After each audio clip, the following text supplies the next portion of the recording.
할렐루야. 잠깐 기도하겠습니다.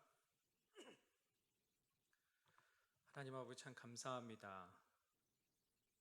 정말 우리가 무엇이 간데 하나님께서 우리를 불러주셔서 이렇게 하나님을 찬양하고 예배하게 하십니까? 하나님 아버지, 코로나의 어려운 상황 속에서 우리도 모르게 여러 가지 모습으로 위축되어 있는 우리의 모습을 보게 됩니다. 특별히 영적으로 봉쇄되어 있는 우리의 모습을 보게 됩니다. 주님, 이 예배를 통하여 예배의 감격과 감동이 회복되는 시간 되게 하여 주시옵소서. 성령 하나님 이곳에 함께하여 주셔서 이곳에 있는 한 명 한 명이 성령의 임재로 인하여 압도되는 놀라운 일이 일어나게 하여 주시옵소서.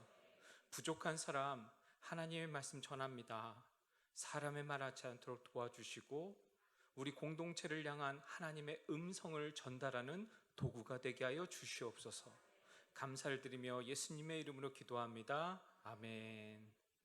잠깐 영상 좀 보겠습니다. 영상으로 먼저 사역을 좀 보고 드리겠습니다.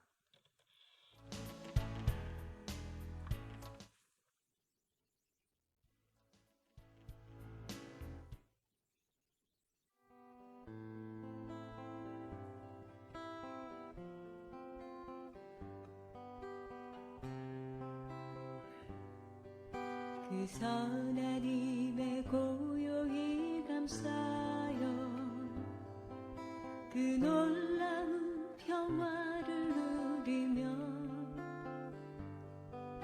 나 그대들과 함께 걸어가네. 나 그대들과 한 해를 여네.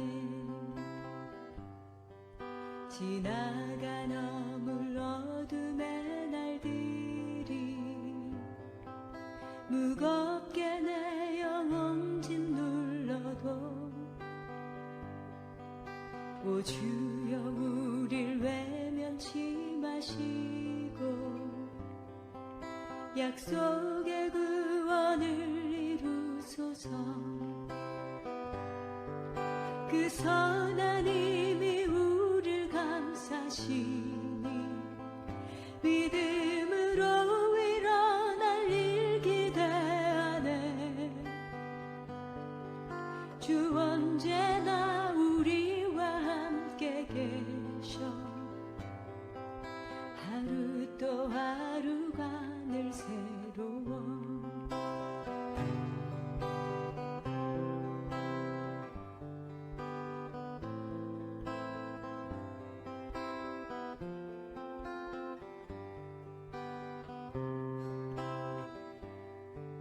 주께서 밝히신 작은 촛불이 어둠을 헤치고 타오르네. 그 빛에 우리 모두 하나 되어 온 누리에 비추게 하소서. 그 선한 힘이 우릴 감싸시니 믿음으로 일어날 일 기대하네. 주 언제나 우리와 함께 계셔. 하루 또 하루가 늘 새로워. 이 고요함이 깊이 번져갈 때 저 가슴 벅찬 노래 들리네. 다시 하나가 되게 이끄소서. 당신의 빛이 빛나는 이 밤 그 선한 힘이 우릴 감싸시니 믿음으로 일어날 일 기대하네. 주 언제나 우리와 함께 계셔. 하루 또 하루가 늘 새로워. 그 선한 힘이 우릴 감싸시니 믿음으로 일어날 일 기대하네. 주 언제나 우리와 함께 계셔.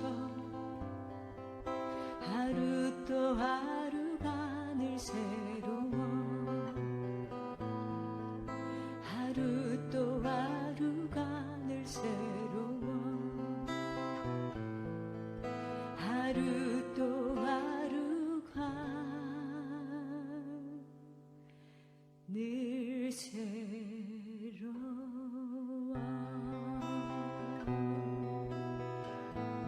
그 선한 힘이 우릴 감싸시니 믿음으로 일어날 일 기대하네.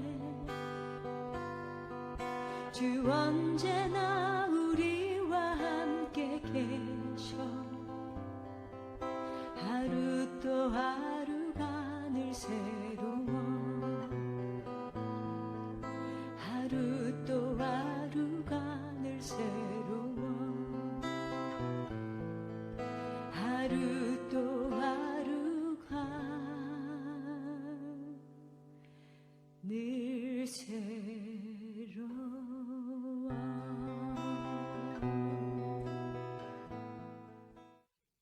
예, 감사합니다. 예, 감사합니다. 이제 재작년에 우리 교회에서 파송 예배 드린 이후로 참 오랜만에 인사를 드립니다. 지금 몽골에서 사역하고 있는 이찬이라고 합니다. 먼저 오늘 초청해 주신 우리 담임 목사님과 여러분 모두에게 감사 인사 말씀드립니다. 한국에 오니 참 좋은 점들이 많아요. 먼저 날씨가 좋습니다. 몽골은 9월부터가 날씨가 영하권에 들어가요. 그래서 12월부터 2월까지는 아까 영상에서 보셨듯이 영하 20도에서 40도까지 됩니다. 그 두 번째는 자유롭습니다. 요즘에 코로나로 인해서 우리나라도 여러 가지 제약이 있잖아요. 그런데 몽골은 작년 2월부터 국경을 전부 봉쇄했어요. 그리고 작년 11월부터는 하루 4시간, 5시간만 밖에 나갈 수가 있습니다. 슈퍼마켓만 열었고요. 그리고 잠깐 열어줄 때도 식당에 테이블당 1명씩 앉으라고 하더라고요. 그리고 그 카페에서도 15분 동안 서빙할 수 있다라고 얘기를 합니다. 마지막으로 오랫동안 보지 못했던 저희 가족들을 만났어요. 제가 말씀드렸던 것처럼 작년 2월부터 몽골이 국경을 봉쇄하는 바람에 저희 가족이 미처 몽골에 돌아오질 못했어요, 작년에. 그래서 제가 혼자 있으면서 사역을 했습니다. 다시 가족들과 함께하니까 참 좋은 것 같습니다. 벌써 제가 교단 선교사로서 15년째 지금 사역을 하고 있습니다. 필리핀과 몽골에서 사역을 했습니다. 하루하루가 정말 하나님의 은혜였습니다. 또 돌아보니까 여러분과 같은 후원하시는 분들의 헌신이 없었다면 오늘 제가 여기 없었을 것 같아요. 이 자리를 통해서 물질과 기도로 후원해 주시는 여러분 모두에게 감사드립니다. 여러분이 얼마나 정말 힘들게 일하셔서 헌금하시는지 제가 전부 다 이해한다고 하면 거짓말일 것 같아요. 그런데 적어도 많이 힘드셨을 거라고 생각이 됩니다. 하나님과 후원하시는 여러분 보시기에 부끄럽지 않도록 하루하루 사역하도록 하겠습니다. 다시 한번 감사 말씀드립니다. 감사합니다. 오늘 우리가 잘 아는 선한 사마리아인의 비유를 가지고 우리가 담겨있는 본문을 가지고 함께 은혜 받기를 원합니다. 본문을 우리가 한 절 한 절 같이 보시면서 오늘 우리 주님께서 오늘을 사는 우리 믿는 사람들에게 어떤 삶을 살길 원하시는지를 함께 나누는 시간 되었으면 좋겠습니다. 오늘 말씀은 한 율법학자가 예수님께 질문을 하며 시작됩니다. 그런데 그 질문의 의도에 대해 성경은 예수님을 시험하기 위하여라고 분명히 말하고 있습니다. 오늘 본문과 병렬을 이루는 마태복음에서도 사두개인들이 먼저 예수님 말에 트집 잡기 위해서 모였다가 오히려 말을 하지 못하고 물러나게 됩니다. 그러자 바리새인들이 모임을 가졌고 그 모임을 통해서 나온 사람이 바로 오늘 말씀의 율법학자라고 말을 합니다. 결국 그 목적은 예수님이 말에 실수하기 위해서 넘어지게 하기 위함이었습니다. 그 질문은 어떻게 하여야 영생을 얻습니까? 였습니다. 예수님께서는 율법에 어떻게 되어 있고 해석이 무엇인지를 오히려 반문하십니다. 그러자 27절 말씀에서 내 마음을 다하며 목숨을 다하며 힘을 다하며 뜻을 다하여 주 너의 하나님을 사랑하고 또한 내 이웃을 내 자신과 같이 사랑하라고 답합니다. 마태복음에서는 율법학자가 오히려 가장 큰 계명을 물었고 이 계명에 대해서 예수님께서 이것을 답하신 것으로 나옵니다. 여기서 마음이란 것은 헬라어로 카르디아입니다. 모든 행동의 근원을 말합니다. 목숨은 푸시케로서 생명과 감정을 뜻합니다. 뜻은 디아노이아로서 가치관, 생각을 말합니다. 즉 마음과 목숨과 뜻을 다해서 하나님을 사랑한다는 것은 이 모든 것들을 하나님의 중심에 놓고 하나님께 우선순위를 두고 살아가라는 겁니다. 사랑하기 때문에 내 마음을 다한 행동을 하고, 사랑하기 때문에 내가 좋고 싫고 감정 등까지도 내려놓고 포기하고, 사랑하기 때문에 내 생각보다 하나님의 가치관, 하나님의 생각대로 살아가라는 겁니다. 이런 맥락에 맞게 여기서 쓰이는 사랑 역시 우리가 말하는 사랑이 아니라 아가페라는 헬라어의 무조건적인 사랑을 말합니다. 아브라함이 이삭을 바칠 때가 그랬습니다. 아브라함에게 이삭은 인생의 유일한 희망, 기쁨이었습니다. 자신의 후손을 이어갈 유일한 인물이었습니다. 그런데 하나님께서 그 이삭을 바치라고 하십니다. 놀라운 사실은 아브라함이 자신의 전부였던 이삭을 바치는 겁니다. 그때 하나님께서 말씀하시잖아요. 이제야 내가 나를 너의 전부 이삭보다 사랑하는 줄을 알겠다. 저는 제가 맡은 사역을 하루하루 열심히 하는 것이 가장 중요하다고 지금도 믿습니다. 그런데 그게 깨지는 순간들이 있어요. 간혹 저의 이중적이고 가증스러운 모습을 간혹 보기 때문에 그렇습니다.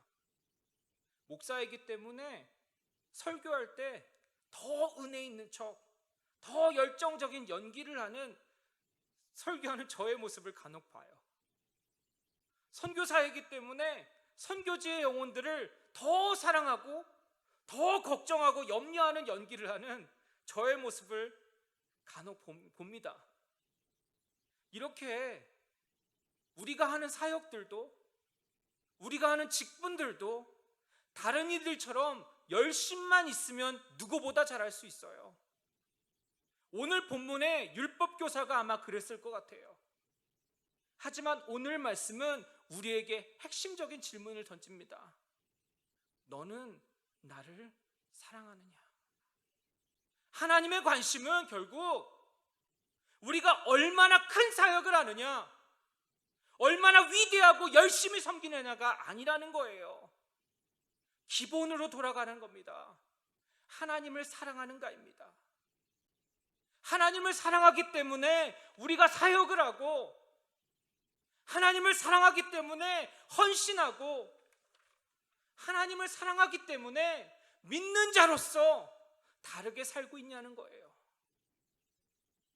더 나아가서 요한복음에서는 부활한 예수님이 십자가에 달릴 때 주님을 배신하고 도망갔던 제자들을 찾아오세요. 그들 모두는 자기 신앙을 지키지 못했던 이른바 실패한 사람들이었습니다. 그렇게 실패한 베드로에게 주님께서는 책망하거나 꾸짖지 않고 물으세요. 너는 나를 사랑하느냐? 우리가 실패하고 좌절하고 답답해도 하나님 사랑하면 된다는 거예요. 다시 일어설 수 있다는 겁니다. 이렇게 오늘 말씀 속에서 우리 주님께서는 우리에게 신앙의 기본으로 돌아가라고 하세요. 너는 나를 사랑하느냐입니다. 이제 29절 말씀을 보니까 율법학자가 이웃사랑에 대해 말하면서 누가 우리의 이웃이냐고 질문을 합니다. 그런데 그 질문 역시 자신이 옳게 보이기 위해서라는 분명한 의도성이 있다라고 얘기를 해요. 다시 말하면 율법학자는 다른 사람 보기에 자신이 의롭고 인정받고 싶은 겁니다. 참 신기한 건 뭔지 아세요? 우리가 영적으로 건강하지 않았을 때 다른 사람이 보인다는 거예요.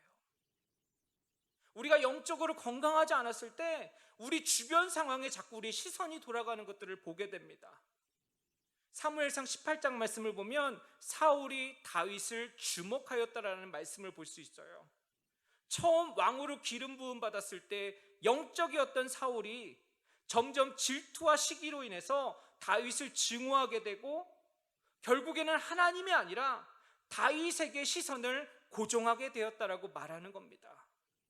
사울의 시선이 하나님이 아닌 사람에게 고정되게 되면서 사울은 넘어지게 되었다는 거예요.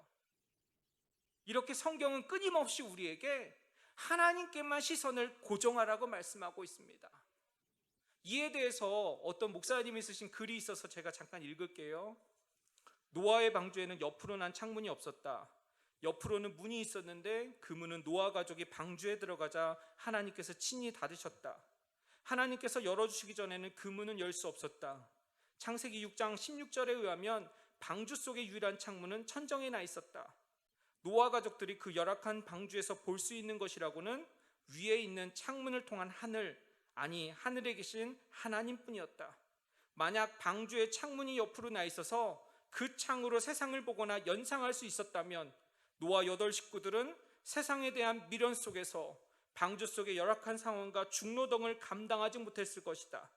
그러나 그들의 시선은 매일 천정이 창문을 통해 하나님께 고정되어 있었다. 그들의 시선이 하나님을 향해 있는 한 방주 속의 모든 고통과 괴로움, 회의와 번민을 극복할 수 있었다라는 글입니다. 우리가 왜 이렇게 세상을 살면서 이렇게 힘이 듭니까? 바로 우리의 시선이 하나님께 있지 않기 때문은 아니겠습니까? 왜 우리가 세상을 살면서 이렇게 혼미합니까? 혼란스럽습니까? 우리가 하나님의 음성보다 자꾸 사람의 말에 휩쓸리기 때문에 그런 건 아니겠습니까? 누구나 사람에게 인정받고 싶죠. 저도 후원교회 여러분에게 더 인정받고 싶어요. 더 사랑받고 싶어요. 그런데 그게 안 되니까 자꾸 우리가 실망하지 않습니까? 그렇게 잘 안 되니까 자꾸 질투하고 시기하는 우리의 모습을 보지 않습니까? 사랑하시는 우리 성도 여러분, 다른 사람들 세상에서 칭찬받는 것보다 하나님께 의롭다고 인정받기를 소원하시고 하나님의 말씀에 더욱더 영향받으면서 살아가는 저와 여러분이 되었으면 좋겠습니다. 그 안에 더욱더 큰 풍성한 은혜와 세상에서 경험하지 못한 기쁨과 평안이 있을 줄 믿습니다. 이 30절부터 보니까 우리 주님께서 비유로 율법교사에 누가 이웃입니까? 라는 질문에 이제 답을 하세요. 여기서 등장하는 지명이 두 군데 있습니다. 여리고와 예루살렘입니다. 여리고는 여호수아 때부터 오랜 기간 많은 사람들이 살고 있던 도시라고 알려져 있어요. 지리적으로 보면 여리고와 예루살렘의 거리는 약 30km라고 합니다. 그런데 여리고는 바다보다 지대가 낮은 250m, 예루살렘은 산성으로 해발 790m였기 때문에 예루살렘에서 이제 여리고로 오는 길은 이렇게 급격한 내리막길이고 지형이 험해서 원래부터 강도들의 출몰이 많았다고 하는 지역이에요. 그럼에도 인구가 많은 여리고와 예루살렘을 다니기 위해서는 꼭 이 길을 지나가야 하는 겁니다. 특별히 부유한 여리고에서 이제 예루살렘으로 제사를 드리러 갈 때 양과 염소 같은 걸 가지고 가잖아요. 그런데 지형이 험하니까 뭘 가져가요? 돈을 가져가는 거예요. 그러니까 가뜩이나 지형이 험해서 강도가 많은데 이제 돈 가진 사람들이 왔다 갔다 하니까 더 많은 강도들이 있는 겁니다. 이런 이해를 가지고 이 비유를 한 번 더 보겠습니다. 강도를 당하고 거의 죽게 된 한 사람이 오늘 말씀에 등장합니다. 처음 그 사람을 발견한 사람은 공교롭게도 제사장이었습니다. 그리고 이어서 레위인이 발견했습니다. 하지만 그 사람들은 피하여 지나갑니다. 왜 그 사람들은 도움이 필요한 강도 만난 사람을 돕지 않고 피했을까라는 좀 생각을 좀 해봤어요. 그 사람들 모두 성전의 예배와 업무를 담당하는 사람들이었습니다. 소위 말하는 하나님의 일을 하는, 하나님의 사역을 하는 사람들이었습니다. 그 시대는 피는 부정한 것이기 때문에 강도 만난 사람들을 도왔다는 것은 아마 자신들의 임무에 지장을 줬을 거라고 생각이 돼요. 100번 이해해서 이렇게 이해를 합니다. 아, 그래서 갔겠구나. 이 말씀을 묵상하면서 작년에 좀 저의 사역을 돌아보게 됐어요. 작년 한 해가 개인적으로 가족과 떨어져 있어서 좀 힘든 시기이기도 했지만 사역적으로도 많은 책임을 지던 시기였거든요. 저희 학교 총장님께서 한국에서 못 돌아오셨기 때문에 더 큰 책임과 역할을 제가 해야 됐습니다. 또 주말엔 교회 사역도 하고 현직 교회 사역도 하고 여러 가지 사역들이 있었어요. 저도 나름대로 매일 바쁘게 지내면서 그냥 사역하는 보람도 있고 뿌듯함과 나름대로의 자신감이 있었거든요. 보기엔 그랬습니다. 하지만 자꾸 일이 많아지다 보니까 몇몇 사람들의 충돌하고 다툼하고 제가 많이 실수를 하게 되더라고요. 이런 일들을 겪으면서 하나님이 아닌 제가 저만을 위한 제가 원하는 것일 수도 있겠다라는 생각이 들었어요. 하나님 사역이 아니라 사람과 일들을 대할 때 저도 모르게 기분이 태도가 되더라고요. 말씀을 묵상하면서 주님이 말씀하신 핵심 사랑, 용서, 화해가 저의 사역에 나타나지 않는다는 것을 깨달았습니다. 겉으로는 적어도 그럴듯해 보이고 크고 화려한 사역 같았어요. 하지만 하나님의 일을 한다고 하면서 주님이 정작 말씀하신 것들에 대해 순종하지 못한다면 그게 하나님 사역일까라는 근본적인 질문을 좀 던지게 됐어요. 만약 제가 하고 있는 사역과 삶 속에서 하나님의 은혜와 사랑이 드러나지 않는다면 사역이라고 하면서 우리 마음에 오히려 그것이 화평을 깨트리고 온유함을 사라지게 한다면 그것은 더 이상 하나님 사역이 아닌 내 사업, 내가 원하는 삶이라는 것을 좀 깨닫게 되었습니다. 사랑하시는 우리 성도 여러분, 우리 믿는 자로서의 삶을 좀 돌아보셨으면 좋겠습니다. 우리의 사역들을 다시 한번 좀 점검해 봤으면 좋겠습니다. 제사장 레위인의 모습을 통해서 오늘 말씀은 우리가 하는 사역과 삶 속에서 복음의 가치가 사랑과 용서와 화해와 공의와 같은 복음의 가치들이 보이지 않는다면 잘못된 것이라고 말하고 있는 줄 믿습니다. 그렇다면 우리 믿는 사람들 어떻게 살아야 되나요? 우리 주님께서는 강도 만난 사람을 돕는 사마리아인을 소개하면서 이 본문의 결론을 말합니다. 비유 속에 등장하는 사마리아인은 유대인들의 경멸의 대상이었습니다. 그런데 그 사마리아인이 강도 만난 사람을 도왔다는 거예요. 결국 율법교사의 누가 나의 이웃입니까? 라는 질문에 대한 답은 그 사람들이 그토록 멸시했던 사마리아인이었다는 겁니다. 너희가 이렇게 사랑할 수 있는 사람만 사랑하고 자비를 베풀 수 있는 사람에게 자비를 베풀면 세상이 말하는 사랑과 무엇이 다르냐는 거예요. 사랑할 수 없는, 대하기 조차 싫어하고 멸시하는, 오히려 우리를 멸시하고 손가락질하는 그 사람들조차도 우리가 도와야 할, 우리가 사랑을 나누어야 할, 은혜를 베풀어야 할 이웃이라고 말합니다. 이것이 그리스도인이라고 하는 우리의 삶이어야 한다고 말하고 있는 겁니다. 또 다른 한편으로는 우리가 사마리아인과 같은 이웃이 되어줘야 한다는 말이기도 해요. 이전에 어떤 외국 신문의 시사 만화를 본 적이 있거든요. 첫 장면은 코로나로 인해서 죽은 수많은 사람들의 무덤을 보여줍니다. 그런데 그 뒤에 장면은 포스트 코로나 팬데믹이라고 해가지고 코로나 이후에 경제적인 어려움, 그 외에 다른 어려움으로 인해서 죽은 훨씬 더 많은 무덤들을 보여주는 그런 만화였어요. 제가 1년 동안 가족들과 떨어져서 국경 봉쇄로 인해서 가족들과 떨어져서 드디어 한국으로 가는 특별기가 뜬다는 일정이 잡혔다는 얘기를 들었거든요. 그래서 바로 신청을 했어요. 너무 좋아서. 당연히 가는 걸로 믿었죠. 왜냐하면 저 한국 사람이니까. 그래서 집을 정리했어요. 냉장고도 싹 비웠어요. 근데 끝까지 제가 항공사에 전화를 받지 못했어요. 특별기에. 저도 모르게 너무 실망스럽더라고요. 근데 그때 비로소 생각나는 것이 있었습니다. 코로나로 인해서 몽골의 빈곤층이 30%에서 50%까지 늘어났다는 뉴스를 여러 번 들었거든요. 몽골의 영하 30~40도에서 혹독한 겨울을 나기 위해서 대부분의 사람들이 난방을 해야 돼요. 다 난방해야 돼요.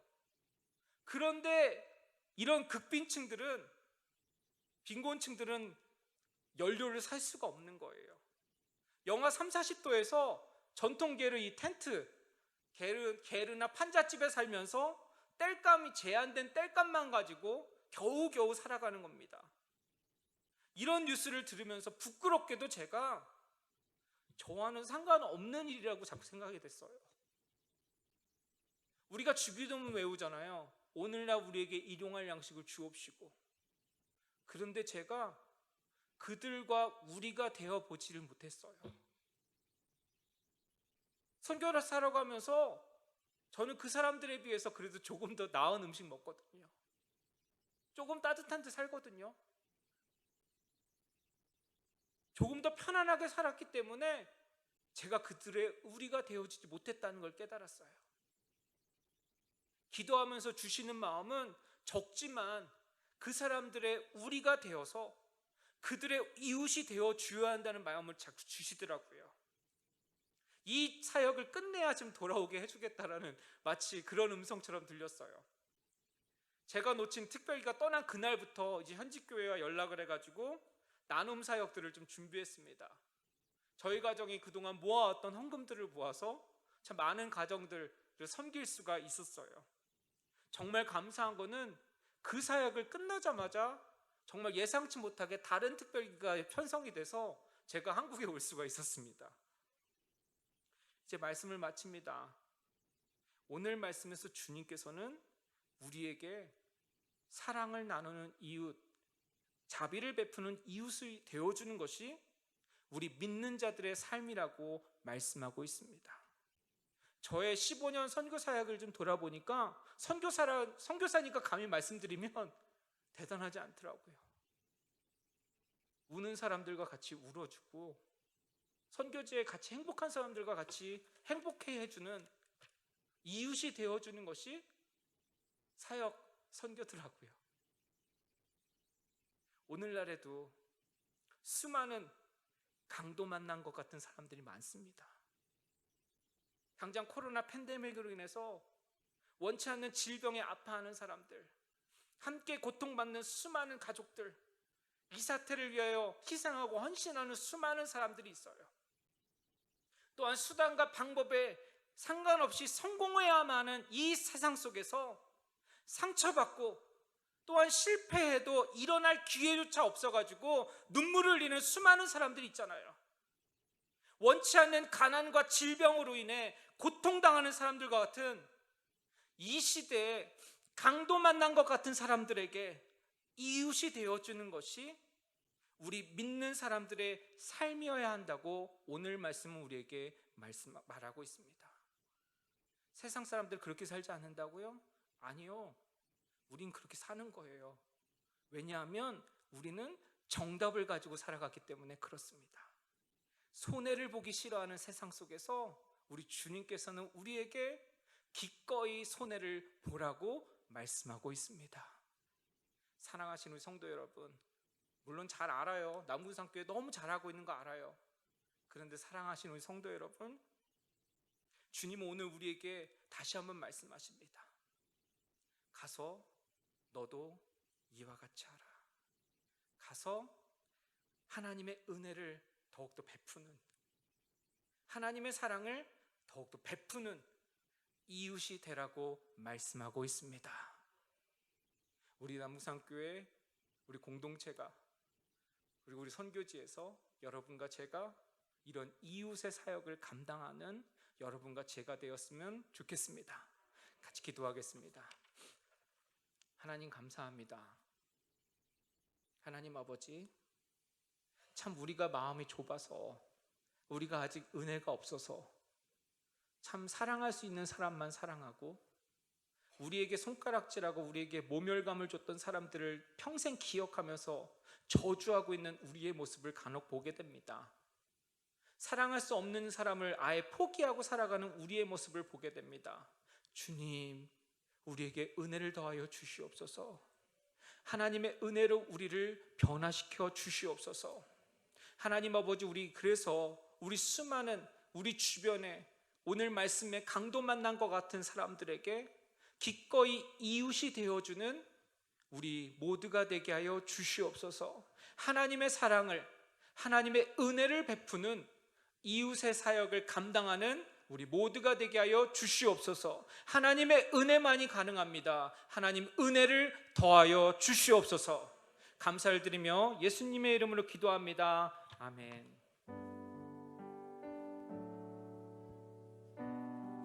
우리 함께 찬양합니다. 내 마음에 주를 향한 사랑이 나의 말에 주가 주신 진리로 나의 눈에 주의 눈물 채워주소서.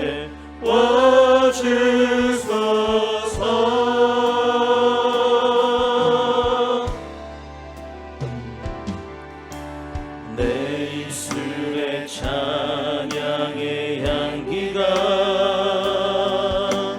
두 손에는 주를 닮은 섬김이 나의 삶에 주의 은정 남게 하소서.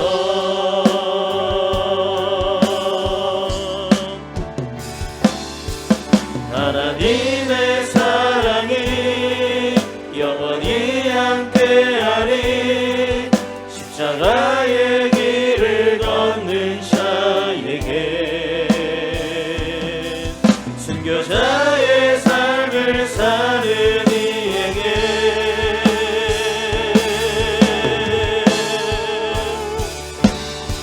초롱하는 소리와 세상 유혹 속에도 주의 순결한 신부가 되리라. 내 생명 주님께. 우리 다 함께 두 손을 높이 들고 고백하며 찬양합니다. 하나님의 사랑이 영원히 함께하리. 하나님의 사랑이 영원히 함께하리. 십자가의 길을 걷는 자에게 순교자의 삶을 사는 이에게